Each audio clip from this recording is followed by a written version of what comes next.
ದೊಡ್ಡ ಮನೆಯ ಅದೃಷ್ಟ ದೇವತೆ ವಿಧಿವಶ. ಎಚ್.ಡಿ. ದೇವೇಗೌಡರ ಸಿಂಹಾಸನಕ್ಕೆ ಪ್ರೇರಣೆಯಾಗಿದ್ದ ಚೆನ್ನಮ್ಮ 7 ದಶಕ ತುಂಬು ದಾಂಪತ್ಯ ಜೀವನ, ಸರಳತೆಯ ಸಾಕಾರ ಮೂರ್ತಿ ಚೆನ್ನಮ್ಮ ಬಾರದ ಲೋಕಕ್ಕೆ ಪ್ರಯಾಣ.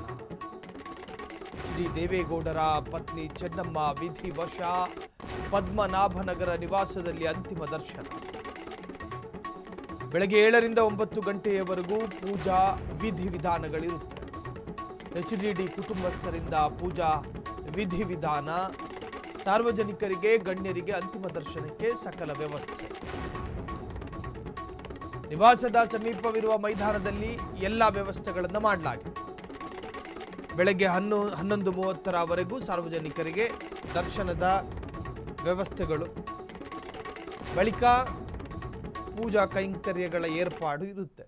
ದೇವೇಗೌಡರ ಧರ್ಮಪತ್ನಿ ವಿಧಿವಶ ಹಿನ್ನೆಲೆಯಲ್ಲಿ ಇವತ್ತು ಅವರ ಮನೆಯಲ್ಲಿ ಅಂತಿಮ ದರ್ಶನಕ್ಕೂ ಕೂಡ ಸಿದ್ಧತೆಗಳಾಗಿದೆ. ಜೊತೆಗೆ ಸಂಬಂಧಿಕರು, ಬಂಧು ಮಿತ್ರಾದಿಗಳು, ರಾಜಕೀಯ ಆತ್ಮೀಯರು ಎಲ್ಲರೂ ಕೂಡ ಪದ್ಮನಾಭನಗರದ ನಿವಾಸದಲ್ಲಿ ಅಂತಿಮ ದರ್ಶನ ಪಡೆಯಲಿದ್ದಾರೆ.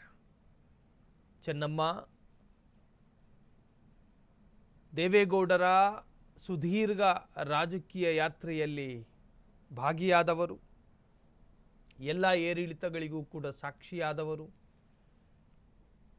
ಪ್ರಧಾನಿ ಎಂಬ ಮಹತ್ತರ ಹುದ್ದೆಯನ್ನು ಅಲಂಕರಿಸಿದಾಗಲೂ ಕೂಡ ಅಹಂಕಾರವನ್ನು ಲೇಪಿಸಿಕೊಳ್ಳದೆ ಸರಳವಾಗಿ ಎಲ್ಲರ ಜೊತೆಯೂ ಇದ್ದವರು. ಕುಮಾರಸ್ವಾಮಿಯವರಿಗೆ, ರೇವಣ್ಣರಿಗೆ, ಹೀಗೆ ಎಲ್ಲ ಮಕ್ಕಳಿಗೂ ತುಂಬು ಹೃದಯದಿಂದ ಆಶೀರ್ವಾದ ಮಾಡ್ತಿದ್ದ ತಾಯಿ. ಮಾಜಿ ಪ್ರಧಾನಿ ದೇವೇಗೌಡರ ಪತ್ನಿ ಚೆನ್ನಮ್ಮ ಅಸ್ತಂಗತ. ಪತ್ನಿಯನ್ನ ನೆನೆದು ಮಾಜಿ ಪ್ರಧಾನಿ ಎಚ್.ಡಿ. ದೇವೇಗೌಡರು ಕಣ್ಣೀರು.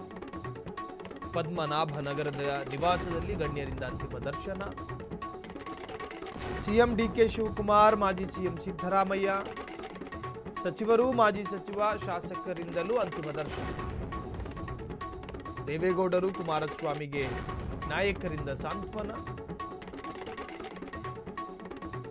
ಅಂತಿಮ ದರ್ಶನಕ್ಕೆ ಸಕಲ ವ್ಯವಸ್ಥೆಗಳನ್ನು ಮಾಡಲಾಗಿದೆ.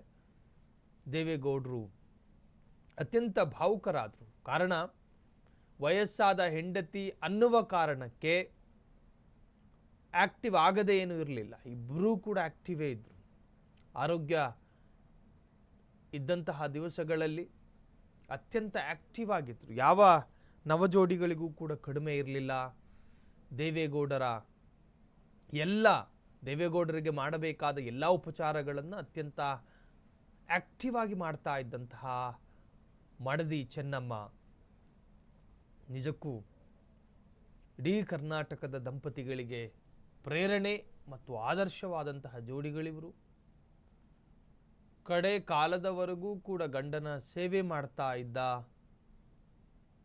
ಮಡದಿ ಇವತ್ತು ಇಲ್ಲ ಅನ್ನೋದು ನಿಜಕ್ಕೂ ಕೂಡ ಅತ್ಯಂತ ದುಃಖ. ಅದನ್ನು ಸಹಿಸಿಕೊಳ್ಳೋದಕ್ಕೂ ಮಕ್ಕಳಿಂದಲೂ ಸಾಧ್ಯ ಇಲ್ಲ. ನಿನ್ನೆ ರೇವಣ್ಣ ಮಕ್ಕಳ ತಾಯಿನ ಕಳ್ಕಂಡೆ ಅಂಥೇಳಿ ತಲೆ ಚಿಚ್ಕೊಂಡು ಓಡಾಡ್ತಾ ಇದ್ದಿದ್ದು ನಿಜಕ್ಕೂ ಎಲ್ಲೋ ಒಂದು ಕಡೆ ಎಲ್ಲರನ್ನೂ ಕೂಡ ಭಾವುಕರನ್ನಾಗಿಸಿತು.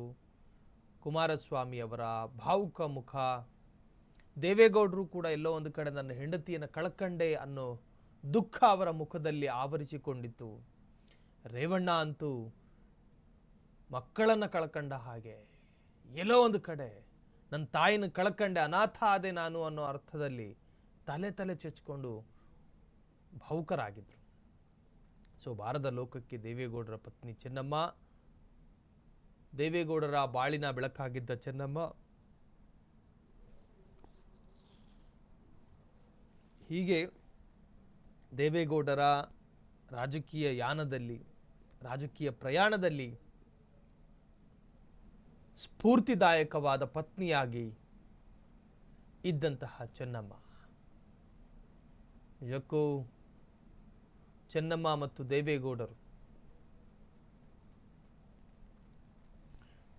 ಸೊ ಈ ಎರಡು ಜೋಡಿಗಳು